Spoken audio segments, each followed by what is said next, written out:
So we just whipped up some barbecue deviled eggs. Never done this before.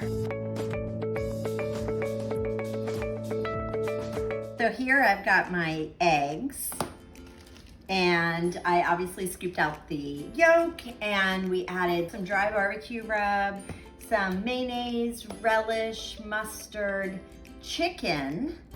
We stirred it all up, and now I'm gonna attempt to pipe it into at least one. Okay, well, it looks disgusting, but hopefully it's gonna taste good. So I'm gonna taste one. Let's hope it's good. Very strong on the barbecue. I actually, only put in 2 tablespoons. It asked for 2.5. I would probably put in 1. It's kind of salty. So, but actually it is very good. And I'm sure it's very filling because it's got double the protein. So, enjoy.